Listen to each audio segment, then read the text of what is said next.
12월 15일 새벽 예배를 하나님께 드리겠습니다. 오늘 우리에게 주신 하나님의 말씀 전도서 10장 4절의 말씀입니다. 주권자가 내게 분을 일으키거든 너는 내 자리를 떠나지 말라. 공손함이 큰 허물을 용서받게 하느니라. 아멘.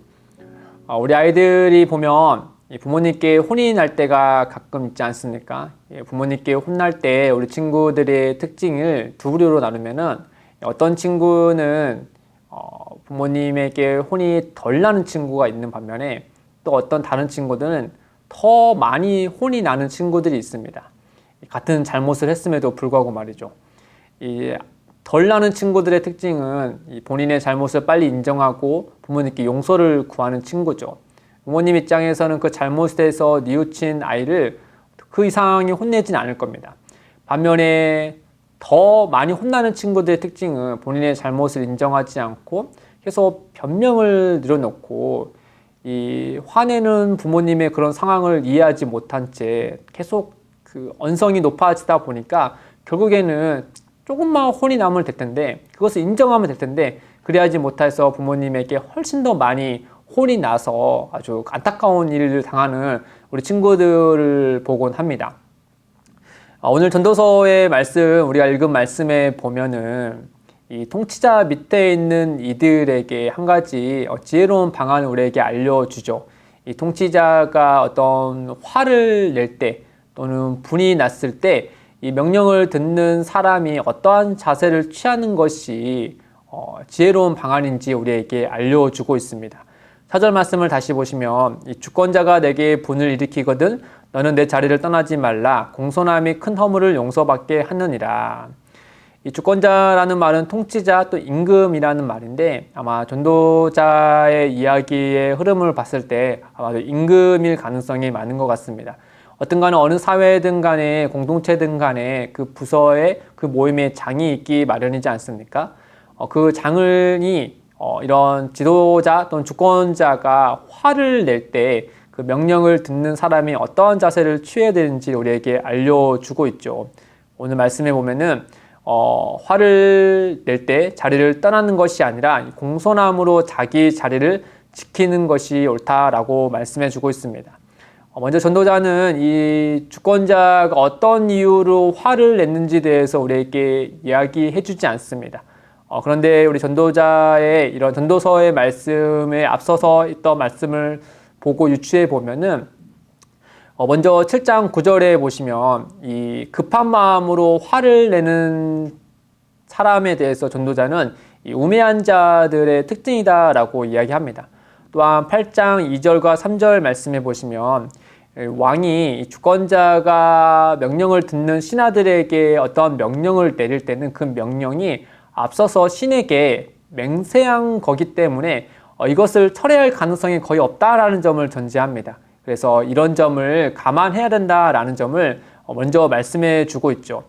이로 보아서 이 전도자가 오늘 말씀 속에서 하는 이야기는 이 주권자가 어떤 이유로 화를 내느냐에 따라 그런 부분에 대해서 우리가 고려하기 전에 이 명령을 듣는 사람의 우선적으로 가져야 될 자세, 이 왕이 본인의 잘못이 했던가 아니면 신하가 본인의 잘못이었던가 그것을 따지기 전에 이렇게 분을 내는 지도자 앞에서 명령을 듣는 사람이 어떤 자세를 취하는 것이 보다 지혜로운 방안인지 우리에게 알려주고 있는 것이죠.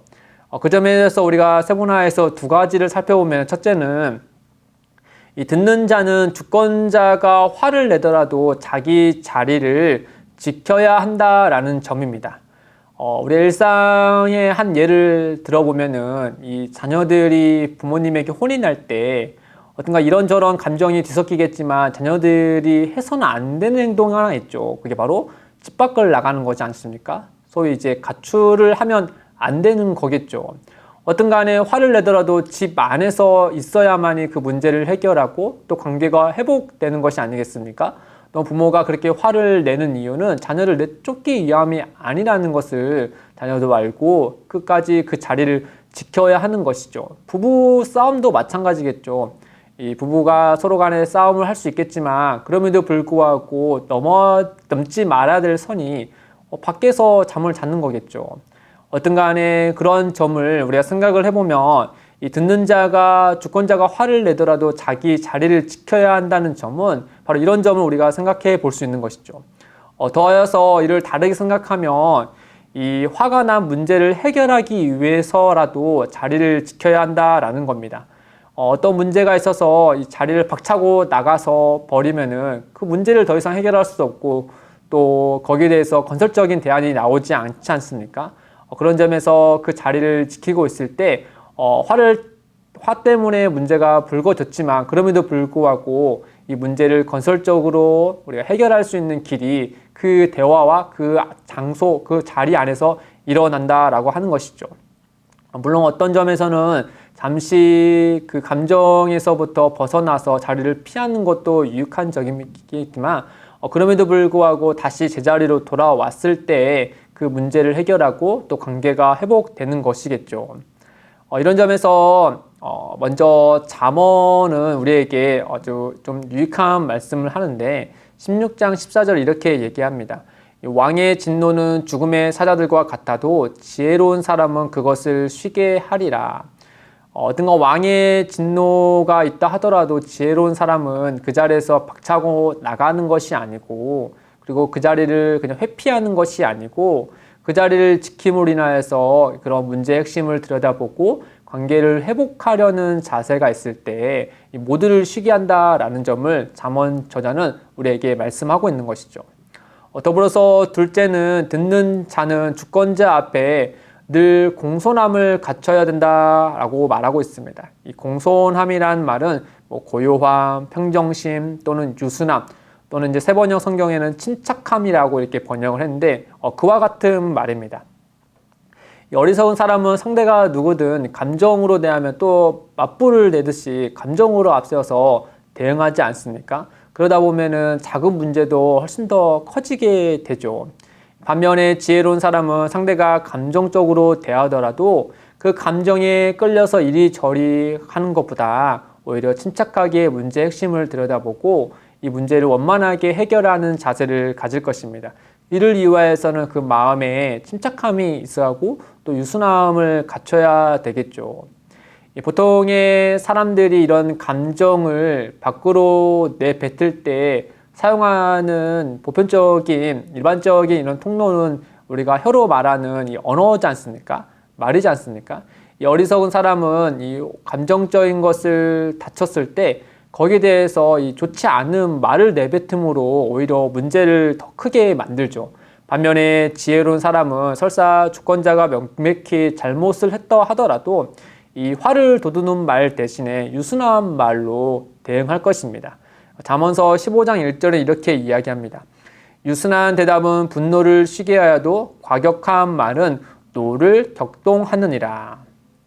사랑하는 성도 여러분, 오늘 말씀은 이런 상하 관계에서 명령을 듣는 사람, 특히나 이제 감정에 대해서 어떻게 대응해야 되는 것이 옳은 것인지 또는 지혜로운 것인지에 대해서 살펴봤습니다. 바로 유순한 태도로 자리를 지키는 것이 지혜로운 방안이다 우리에게 말씀해 주고 있죠. 이 점을 오늘날 우리 일상생활로 좀 가지고 와서 적용을 해보면 특히나 그리스도인들에게 있어서도 마찬가지로 세상에 많은 사람들이 정말 이 감정에 의해서 많이 상처를 받고 어려움을 당하는 경우들이 많이 있지 않습니까? 특히나 오늘 말씀을 통해서 보면 이런 상하관계 안에 놓였을 때 정말 말할 수 없는 그런 감정의 어려움을 당하는 경우들이 많이 있죠. 이를 이유하여서 세상의 사람들은 각 나름대로의 방안을 찾아서 마음을 수련한다든지 아니면 교양서를 읽든지 여러 가지 자기의 감정을 컨트롤하고 지키고 보호할 수 있는 방안들을 찾아갑니다. 그러면서 결국에 그들이 원하는 방향은 자기의 감정을 지키는 것으로 많이 나아가죠. 반면에 그리스도인들은 이러한 일상생활 속에서 우리의 감정을 또 상대의 이런 좋지 않은 감정 속에서 어떻게 대응해야 되는 것이 옳은 것인지에 대해서 한 가지만 더 생각해 보면 좋을 텐데 그 한 가지는 바로 무엇이냐. 고린도후서 5장 18절에서 바울이 말하는 것처럼 우리가 이 땅에 존재하는 이유가 무엇인지를 생각하는 것이죠. 5장 18절에 이렇게 적혀 있습니다. 모든 것이 하나님께로부터 났으며 그가 그리스도로 말미암아 우리를 자기와 화목하게 하시고 또 우리에게 화목하게 하는 직분을 주셨으니 하나님께서 죄인인 우리에게 이 분노를 내시고 영원한 진노를 내실 수 있지만 그럼에도 불구하고 우리를 용서하시고 우리를 사랑하셔서 그리스도를 우리에게 보내주시고 우리와 화목해 하시지 않았습니까? 마찬가지로 그리스도인들도 그 화목해하는 하나님을 기억하며 이 땅에서 우리는 화목해하는 직분을 가진 자들이라는 점을 기억해야 한다라고 하는 것이죠.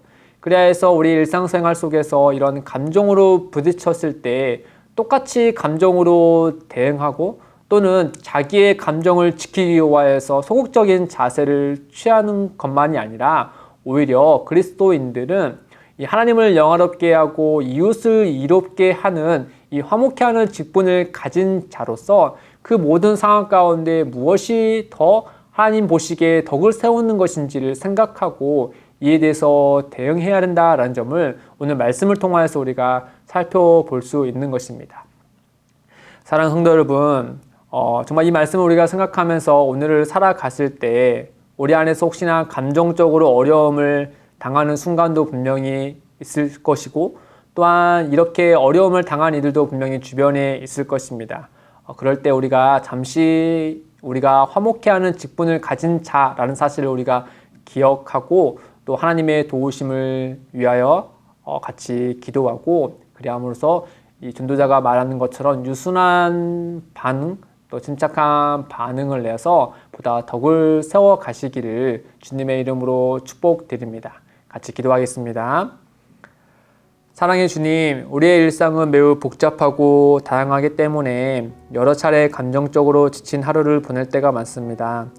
그렇게 하루하루 누적되며 온몸이 지치고 힘들어지죠. 주님, 이런 저희를 불쌍히 여겨주셔서 이 복음 안에서 자유하게 하시고 이 복음으로 악을 선으로 이겨낼 수 있도록 인도하여 주옵소서.